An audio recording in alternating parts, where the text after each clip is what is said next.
सुब्बैया रंग बिरंगी मुर्गियों को एक तरफ एक टोकरी और दूसरी तरफ एक और टोकरी में रखता था। उन मुर्गियों को सारा गांव घुमाकर उन सबको बेचकर पैसे लेकर वो खुशी खुशी घर लौटता है। सुनो करके उसकी पत्नी सुब्बम्मा को पुकारता है सुब्बैया। हाँ जी, आप आ गए, सारे मुर्गियों को बेच दिया आपने, ऐसे कहती है सुब्बम्मा। अरे हाँ, दुगने दाम को बेच दिया मैंने, ऐसे खुशी में कहता है सुब्बैया। हाँ, उस मुर्गी को अंडे देने के लिए 2 महीने इंतजार करना पड़ेगा अब। हाँ, बात तो सही है। उन सब मुर्गियों में से एक गुलाब रंग की मुर्गी को अपने हाथ में लेकर, हाँ, ये मुर्गी तो हर 2 महीनों में एक बार ही अंडे देता है। काश ये साल भर हर महीने ऐसे अंडे देता, हम इससे बहुत ज्यादा पैसे कमा लेते। ये कहकर उस मुर्गी को वही जमीन पे छोड़ देता है सुब्बैया। चलो छोड़ो जी, इसी मुर्गे के वजह से तो हम कुछ तो भी कमा पा रहे हैं, अब उसी से काम चलाना होगा। अब चलो, खाने का वक्त हो गया, खाने आ जाइए आप। उस रात के 12 बजने के बाद सुब्बैया धीरे से नींद में जागकर अपनी आंखें खोलता है। उसके बगल में मौजूद सुब्बम्मा गहरी नींद में थी। इसी को मौका मानकर सुब्बैया धीरे से एक चाकू को लेकर बाहर जाता है। बाहर टोकरी के नीचे मौजूद उस गुलाब रंग की मुर्गी को वो बाहर निकालता है और उस मुर्गी से सुब्बैया ऐसे बात करता है। हर महीना अगर तू अंडा देगी तो तेरा कुछ जाएगा क्या? या फिर तुझे इस बात की घमंड है कि तू एक ही है जो रंग बिरंगे अंडे देती है? आज मैं तेरा घमंड उतार दूंगा।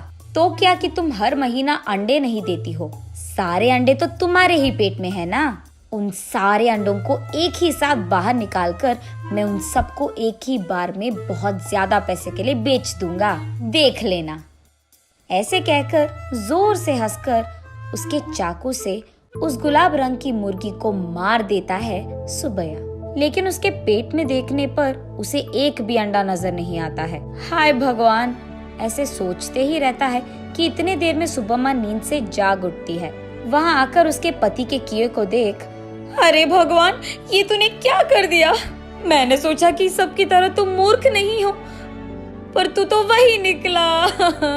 अरे रे, इतनी अच्छी पैसे देने वाली मुर्गी को तूने जान से मार दिया। अरे रे, सोने की बतख की कहानी कभी सुनी नहीं है क्या तुमने? हाय भगवान, ये मेरे पति ने क्या कर दिया? तुझे लालची बनने की क्या जरूरत थी? ऐसे वो रोती रहती है कि इतने में ए सुनो, क्या कर रही है तू? सुब्बम्मा उठो, क्या हो गया तुझे? सोते हुए इतनी जोर से चिल्ला रही है, पागल हो गई है क्या? नींद से जागकर सुब्बम्मा परेशान होकर अपने पति की ओर देखती है। उसे कुछ नहीं समझ आता है। वो तुरंत बाहर जाकर टोकरी के नीचे बैठे उस मुर्गी को भी देखती है। वो मुर्गी तो हमेशा की तरह सही सलामत थी। ये देख सुब्बम्मा अंदर आकर, ओह, ये सब सपना था, मैंने तो सच सोच लिया था इसे, ऐसे कहती है सुब्बैया से। क्या सपना, क्या सच की बात कर रही है? आधी रात को मुझे उठा दिया तूने अच्छी नींद से। चल जाओ, सो जाओ अभी, कहता है सुब्बैया। अरे जाइए ना आप भी, मुझे तो बुरा सपना आया कि आपने उस मुर्गी को जान से मार दिया, क्योंकि आप लालची बनकर उसके पेट में मौजूद अंडों को निकालना चाहते हैं। मैं कितनी घबरा गई, पता है आपको? मुझे क्या पता था कि वो सपना है, मैंने तो आपको बहुत डांट लिया, ऐसे कहती है। हाँ, ठीक है। वैसे मैं उस मुर्गी को क्यों मार डालूंगा, मैं क्या पागल हूँ? वैसे मुझे तो हमारा अतीत बहुत अच्छी तरह से याद है। आज अगर हमें चैन की नींद मिल रही है तो वो उस गुलाब रंग की मुर्गी के वजह से ही है, उसको मैं क्यों मार डालूंगा? चलो सो जाओ अभी, तुम और तुम्हारे सपने। ऐसे कहकर सुब्बैया सो जाता है। लेकिन सुब्बम्मा वही बैठकर अतीत में चले जाती है। एक समय में सुब्बम्मा और सुब्बैया दोनों मुर्गियों का व्यापार करते थे। सुब्बम्मा कुछ मुर्गियों को अपने घर के पास ही रखती थी।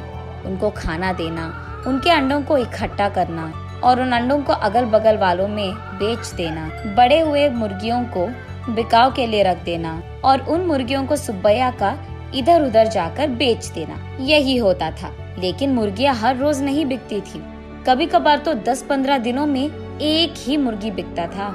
इसी कारण सारा गांव घूम घूम कर थक कर घर आता था सुब्बैया। कभी कभार तो उन मुर्गियों को दाना डालने के लिए भी सुब्बैया और सुब्बम्मा के पास पैसे नहीं थे।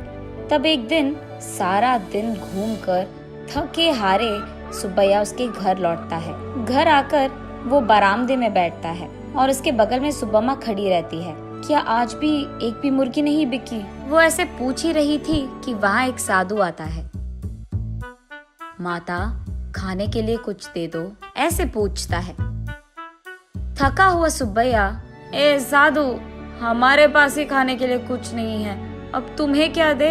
अगर चाहिए तुम्हें तो हमारे पास बहुत सारे मुर्गियां हैं, एक लेकर जाओ, ऐसे कहता है। तब साधु छोटा सा हंसी एक देकर, मुर्गी का मैं क्या करूँगा बेटा, मैं मांस नहीं खाता हूँ, मेरे पास ही एक मुर्गी है, इसको तुम ही पालो, ये लो।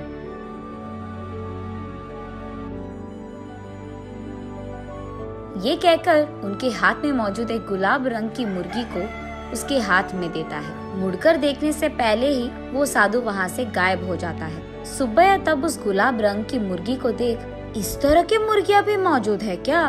अगर इसी रंग के मुर्गियाँ हमारे पास होंगे तो हम उन्हें दुगने दाम में बेच पाएंगे, ऐसे कहता है सुब्बम्मा को देखते हुए। हाँ चलो ठीक है, अब हमें इस प्रकार के मुर्गी कहाँ मिलेगा? वो साधु मांसाहारी नहीं था इसीलिए दिया उसने, वरना इस रंग की मुर्गी हमारे पास कहाँ से आता? ये कहकर उस मुर्गी को वही एक टोकरी में डालकर वहाँ से चले जाते हैं। अगले दिन देखने पर वो मुर्गी अंडे देता है। ये देख वो दोनों उन सारे अंडों को एक जगह इकट्ठा करके रखते हैं।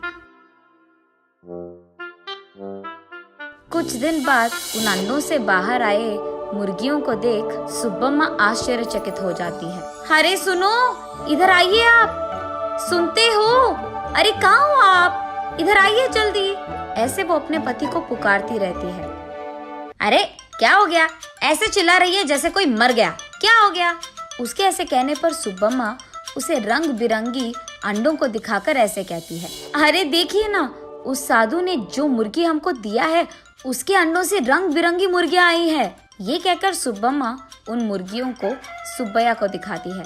चलो अच्छा ही हुआ, भगवान की कृपा हो या साधु की, हमारे लिए तो ये भला ही है। चलो हमारी मुश्किलें तो खत्म हो गई। आज ही मैं इन सारे मुर्गियों को बाजार में दुगने दाम पर बेचकर उन पैसों के साथ घर लौटूंगा। सुब्बैया जो रंग बिरंगे मुर्गियों को लाता है, वहाँ के गांव वाले कभी नहीं देखे थे।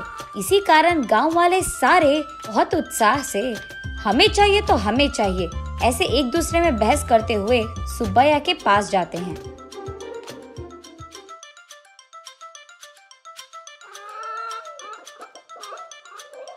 ऐसे वो मुर्गी एक महीने में सारे दिन अंडे देकर, फिर 2 महीने बिना अंडों के, फिर उसके बाद एक और महीना सारे दिन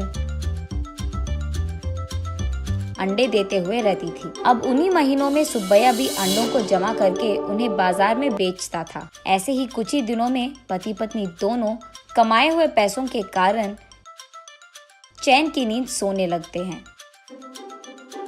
सुब्बम्मा वापस होश में आकर, ओह अब याद आया, सुबह मैं सोच रही थी कि ये मुर्गी साल भर अंडे क्यों नहीं देती है, शायद उसी कारण ऐसा बुरा सपना आया मुझे।